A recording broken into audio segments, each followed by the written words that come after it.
आप जिस रहस्यमयी और भावनात्मक कथा की बात कर रहे हैं, वह भगवान बुद्ध के जीवन की कई कहानियों में से कोई एक हो सकती है। मैं आपको एक ऐसी कथा सुनाता हूँ जो न केवल रहस्यमयी है, बल्कि जिसे सुनकर एक भक्त की आंखों में आंसू भी आ सकते हैं। अंगुलीमाल एक भयानक डाकू था, जिसने 999 लोगों की हत्या कर दी थी। उसकी क्रूरता इतनी अधिक थी कि वह अपने शिकारों की उंगलियां काटकर उनकी माला बनाता था। इसी कारण लोग उसे अंगुलीमाल कहने लगे। राजा से लेकर आम लोग तक सभी उससे डरते थे।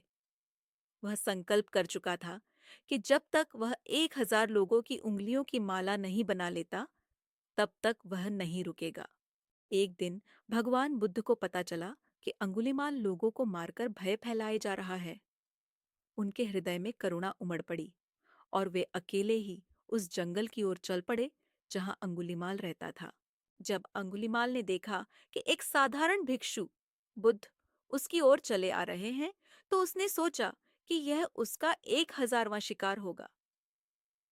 वह अपनी तलवार लेकर उनकी ओर दौड़ा, लेकिन जैसे ही वह करीब पहुंचने लगा, उसने देखा कि बुद्ध उतनी ही दूरी पर थे जितना पहले। उसने और तेजी से दौड़ने की कोशिश की, लेकिन बुद्ध वहीं थे, न पास आ रहे। ठहर जाओ, सन्यासी, भगवान बुद्ध ने शांत भाव से उत्तर दिया।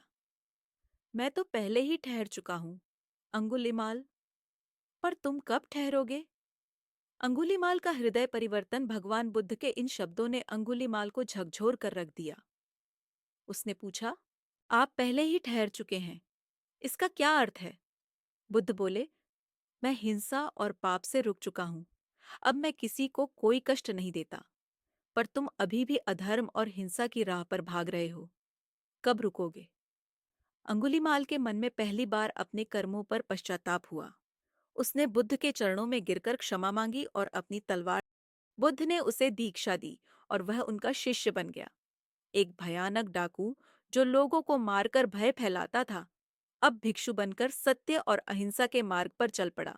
करुणा और मुक्ति का संदेश इस कथा का रहस्य यही है कि कोई भी व्यक्ति, चाहे वह कितना भी पापी क्यों न हो, सही मार्ग पर लौट सकता है। भगवान बुद्ध की करुणा ने अंगुलीमाल जैसे भयानक हत्यारे को भी बदल दिया।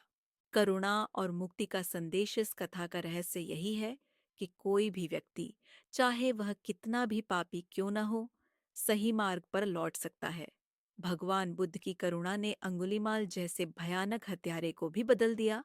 कई भक्त जब यह कथा सुनते हैं तो उनकी आंखों में आंसू आ जाते हैं, क्योंकि यह हमें बताती है कि दुनिया में सबसे बड़ी शक्ति करुणा और प्रेम की है, न कि भय और हिंसा की। क्या यह